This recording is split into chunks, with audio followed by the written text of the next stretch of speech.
just sold this soap for $400, and in this video I'm going to walk through the exact sourcing method that I use to find deals like this every week and how you can replicate it no matter where you live. So just real quick, this is exactly what sold. They are these bags of industrial soap. I was selling them in lots of 2 from anywhere from $25 to $39 for that lot of 2. When this person offered to buy the entire remainder of my stock, which was 10 lots of 2 or 20 bags total, for $400. This puts him right around $13 per bag, which is a huge deal for him at volume pricing. For me, it means $400 in one sale, and I get to clear out these extremely difficult to ship items right out of my warehouse. So it was a win for both of us. For reference, I paid $3 for the entire lot of soap, and that includes previous sales that I have already made, which means that my profit is well over $400. So how did I find this? And no, soap is not a niche that I chose because of passion. It's also not a niche that I stumbled into. It was one that I specifically chose based off of my location and the supply lines that I saw I would be able to get regularly. And so that's what we're going to talk about in this video. How do you find a niche? How do you consistently source items for low prices that you can sell at high prices so that you're able to turn reselling from unpredictable industry into something that you can count on to consistently make sales? So the first step is to step away from eBay for a minute and think about reselling as a business. As resellers, we buy things for small amounts of cash and we sell them for much larger cash. The higher we can mark the item up to meet value where people want to have it, the bigger our profit margin is. That means there's an incentive for us to buy low and sell high. At the same time, we want to be making sales pretty quickly because this is not a storage business, which means the buyer needs to feel like they're buying at a low price and they're getting a deal. This means that we're essentially finding items which are not valued in our local environment and selling them to people and locations where they are valued. It's a translation of value. So if we can think of ourselves as translators from one demographic to another demographic. This means if you want to have a consistent business with consistent sales, then the niche that you pick needs to be one where you can get consistent sourcing. There's good items in every single niche, but whether you'll be able to make a solid business that supports your other life goals will depend on how well you can source. So the first step that I would encourage you to take is just to drive around your local community and see what businesses are failing. What kind of industries do you see a lot of? Who lives here? That's the first step. So for example, where I live, there's a lot of farming communities. It's in the Rust Belt, so there's a lot of industrial teardowns, like businesses which either failed or closed a long time ago, and now people are finally getting around to clearing them out and developing something new. There's also a lot of old people. So the next step is you're going to think about who's getting rid of stuff. So you have the industry locally, and then you also have who's dealing with the industry. So in my local example, old people die, and that's how their stuff gets put into estate sales and auctions and garage sales, usually by their children. And that is really the only time that individuals get rid of stuff. People here tend to be collectors or hoarders. It's just part of the local culture. Everybody collects things. Like, I have a neighbor who collects outboard motors for his boats. He just has a garage full of outboard motors, and then when he wants to go boating on the lake, he takes several motors with him, and then he trades them out while he's boating. Personally, I collect houseplants. Someone else collects dishes. It's just what people do here. But that means you're not going to get stuff from people who are alive.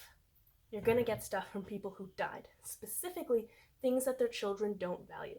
Now, people here, they tend to start families young and get their own house young as well, which means that by the time their parents die, the people don't need furniture or home goods. So those are going to be items from their parents that they're trying to offload. So do you see how we're getting closer and closer to actual specific niches?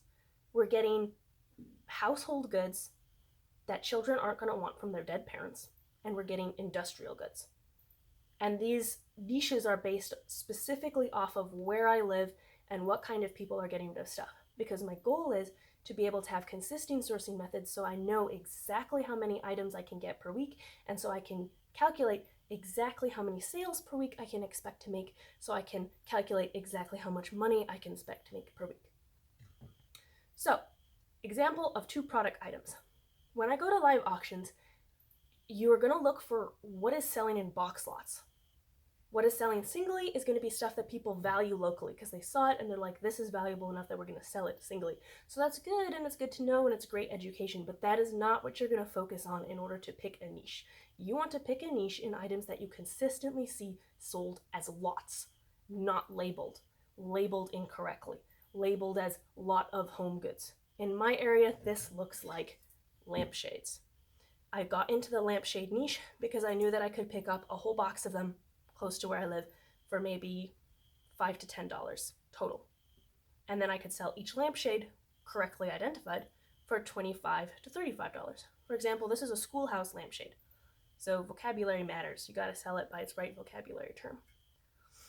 It's listed, I think, at $29 right now.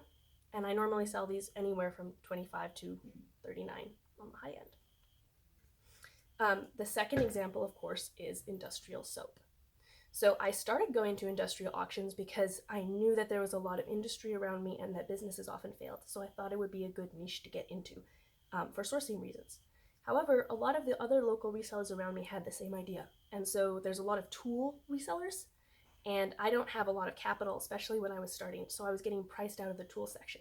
But that doesn't mean that we give up on industrial auctions. It means we have to ask again, what do people not value? Except again, this time the people is not the industry, it's the other resellers. What items are they going to leave behind? What items am I not going to have competition for? And what I found is that that was usually cleaner. It was cleaning fluid. People didn't want to buy cleaning fluid because it was seen as useless. And so then the next step, once you have your niche, I'm going to look up cleaning fluid, is you want to look up every single item for sale to find the ones which have the highest sell-through rate for the most money. So I'm going to walk through exactly how to do that now. So the first thing you're going to do is look at exactly what kind of soap you're looking at and type that into the search bar in eBay. So here's the soap that sold. It is OPS-AB antibacterial foaming soap. It was not listed like that. It was listed as soap lot. So I had to click on the pictures and zoom in and find that name.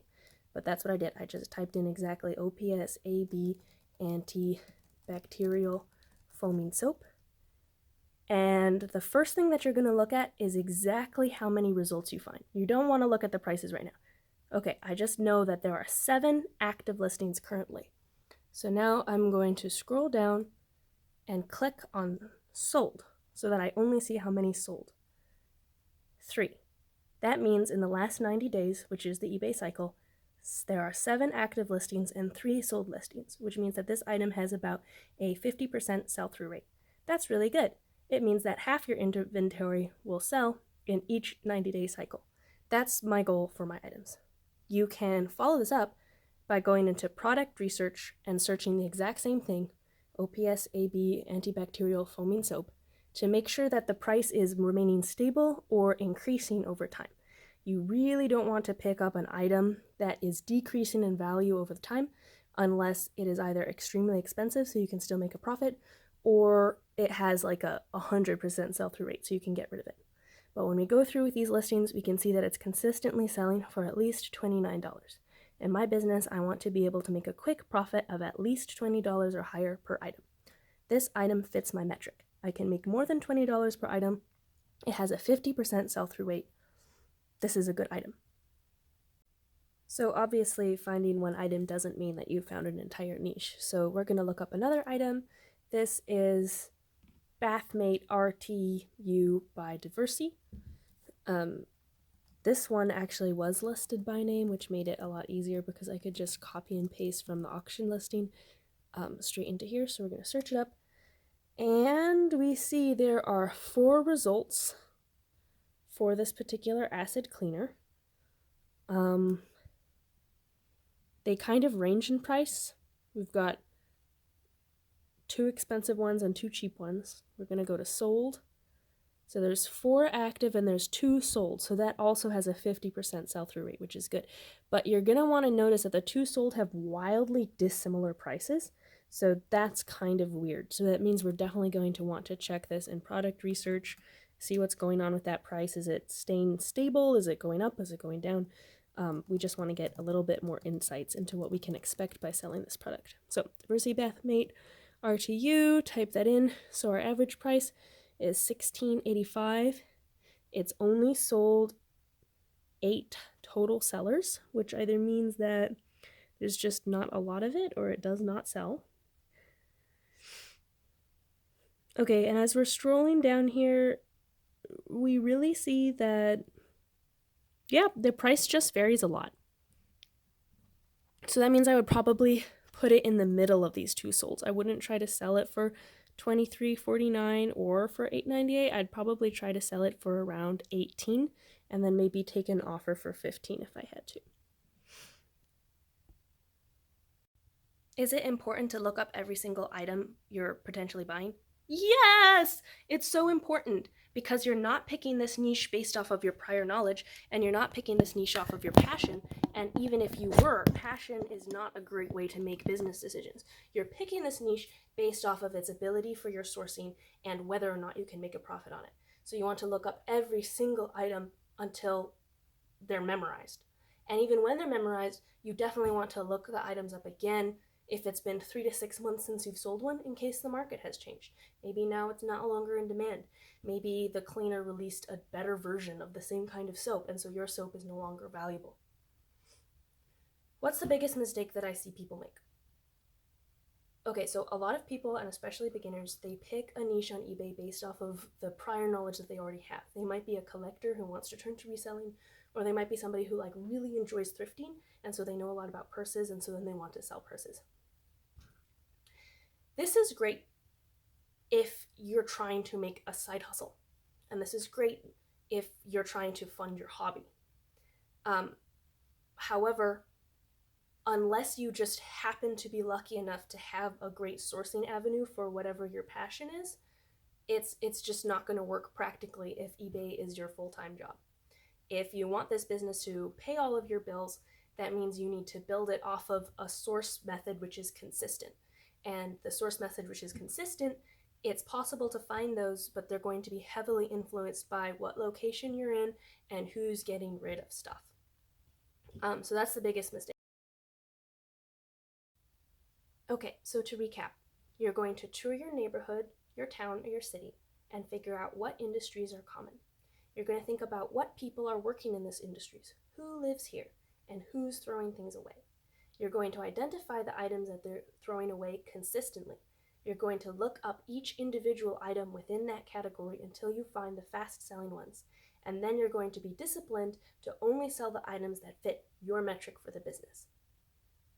In the next video, we're going to talk about how to set up metrics for a business and how to decide what your parameters are for how much things are going to be priced, how many items you want to sell per week. All of those are going to depend on your business goals. And so we're going to talk about designing business goals in the next video.